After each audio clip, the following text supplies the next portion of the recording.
Família, daqui fala o predador de notícias. Atenção, é o predador de notícias. Mano, primeira coisa, se inscreva no canal, ativa as notificações, compartilha com todo mundo, porque isso também é notícia, mano. Você não sabia, então isto é notícia. Não brinques. Não brinques, ok? Então, família, ainda estamos na campanha. Quanto mais você curtir, mais chance de prendermos a família José Eduardo Santos teremos. Então, curta bastante para nós prendermos a família do José Eduardo Santos e essa cúpula dele, esses bajuladores, ok? Então, curta bastante. E a família, como vocês estão a ver no título, é isso mesmo. A Guerra das Estrelas em versão angolana. O babulo entre J-Lo e Jess. Como tudo começou. Você hoje vai saber a história completa.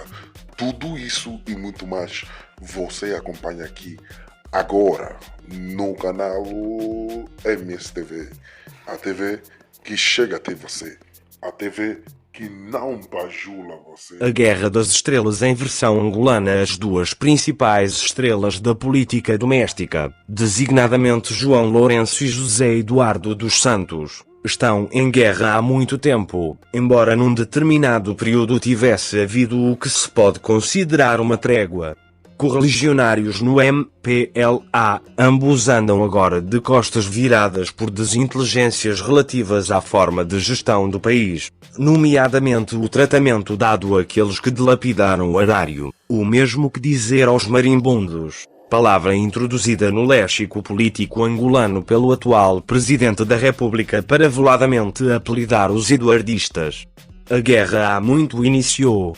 Tem quase 2 décadas e conheceu o seu primeiro confronto público em 2002, quando João Lourenço, então secretário-geral do MPLA, pressionou José Eduardo dos Santos a honrar a palavra empenhada em 2001 quando disse que o próximo candidato do MPLA às eleições presidenciais não se chamará José Eduardo dos Santos, em virtude de a sua geração ter cumprido já o seu papel na história.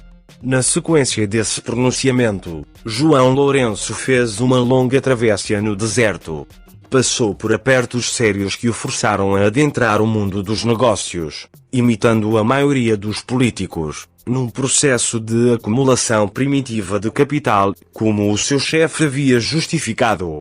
Nas vestes de empresário político juntou-se ao amigo Eugênio Laborinho, a quem mais tarde iria confiar primeiro o cargo de governador da província de Cabinda e depois de ministro do Interior. Além de uma pequena granja nos arredores de Luanda, João Lourenço também tentou entrar na mineração, entretanto, sem sucesso. Teve de contentar-se com a condição de abastecedor principal de combustível do Catoca, a maior mina de diamantes do país, na Luanda Sul. Arrumada a velha guarda do MPLA Lúcio Lara, Paulo Jorge, Mendes de Carvalho e outro, e com o poder consolidado por via da compra de lealdades, José Eduardo dos Santos movimentava as peças do xadrez político da grande família como lhe dava na real gana. Desse modo, manteve João Lourenço durante muito tempo no congelador, tirando-o só depois de perceber que o homem que havia exigido a sua saída estava finalmente quieto. Pelo menos é o que aparentava. Naquele período, e como acontece frequentemente em Angola, os amigos desnudos apareceram e os correligionários evitavam-no como alguém padecendo de doença altamente contagiosa, como fazia com os seus parceiros de partido mal comportados num determinado momento. Depois de um castigo começava um lento processo de reabilitação política. Foi assim que levou várias pessoas em alucinantes viagens do inferno para o paraíso político. Com isso, em regra ganhava novamente e em doses maiores a admiração do visado, alcandourado novamente ao poder que, noutros tempos, significava riqueza. Um desses exemplos é Manuel Rabelais, exonerado de ministro em 2010 para depois regressar com superpoderes no cargo de diretor do extinto Grecima. Aconteceu o mesmo com Quata Canaua, saído do centro de decisão do partido, depois de criticar a Constituição atípica, para voltar como governador de Malange. Desse modo, e salvo raríssimas exceções como Marcolino Moco, Ambrósio Lucoqui, Alexandre Neto e pouco mais, o MPLA praticamente passara a José Eduardo dos Santos um cheque em branco para governar a seu bel prazer. E o homem não se fez derrogado. Nessa condição, pôde utilizar pessoas como joguete às suas mãos, manipulou militantes, baralhou as cartas e jogou como quis, ao ponto de chamar a si uma série de poderes, através de uma constituição atípica que comentaristas pagos a peso de ouro, enquanto os seus concidadãos continuavam sem acesso à água potável e à energia elétrica, classificaram nas rádios e nas TVs como das mais avançadas do mundo, numa campanha que parecia visar a consagração do Rei Sol, de alguém onisciente, onipotente e omnipresente, enfim de uma Deus na Terra. Que o digam os espontâneos desta vida. É nessas condições que, num claro gesto de puro nepotismo, nomeou o filho varão para liderar uma das mais importantes instituições do país, o Fundo Soberano de Angola, onde chegou praticamente sem nunca ter trabalhado, tal como o pai cujo primeiro emprego da vida foi o de Ministro das Relações Exteriores. Apesar de ter um gabinete na sede da Sonangol, José Filomeno dos Santos Zenu não tinha grande experiência profissional.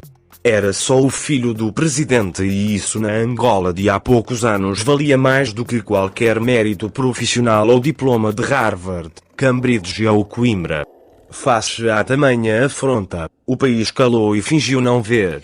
As poucas vozes que se ouviram ou falaram baixinho demais ou foram simplesmente ignoradas.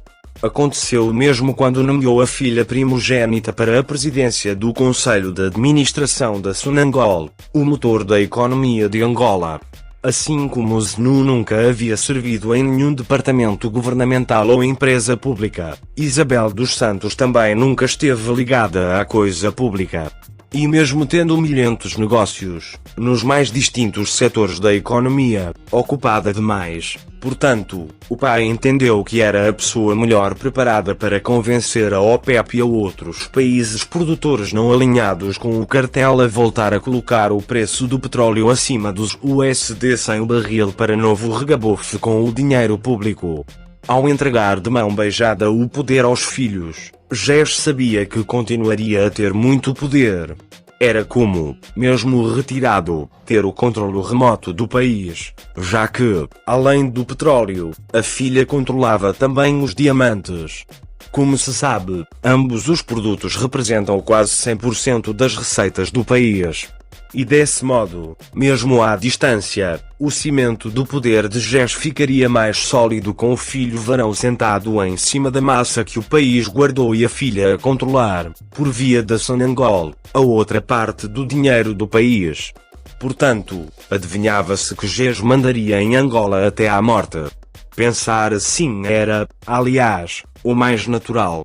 Entretanto, João Lourenço acabava de fazer a terrível travessia no deserto. Aos poucos ia colocando a cabeça acima da água até emergir completamente como um dos maiores produtores de milho do país. Base alimentar de grande parte da população angolana e produto com amplo mercado interno devido ao papel que joga na produção de rações animais e não só, o milho e ouro enriquece de modo rápido e seguro. De resto, a produção doméstica não satisfaz ainda as necessidades do país, que para supri-los tem de importar. Não sendo propriamente milionário, como a filha do outro, João Lourenço começava a ter algum dinheiro, o que lhe dava mais tempo para dedicar-se sem sobressaltos à carreira política. Mas sem grandes alaridos. Regressado ao poder na qualidade de Ministro da Defesa, João Lourenço fingiu-se de morto, ao ponto de convencer o chefe de que concluíra o processo de redenção, que era mais um dos seus. Durante anos não fez ondas e ganhou a confiança política do chefe que o propôs como substituto. Afinal, tudo indicava que deveria obediência e seria grato a quem o alcanturara à mais alta magistratura do país. Tremendo engano, a provar que Gés já não era o animal político de outros tempos. As 3 décadas de poder desgastaram-no, perdendo habilidades e faro. Por isso, apostou no cavalo errado, no homem que decidiu seguir ao pé da letra o programa de governação do MPLA e encetar uma luta sem quartel contra a corrupção.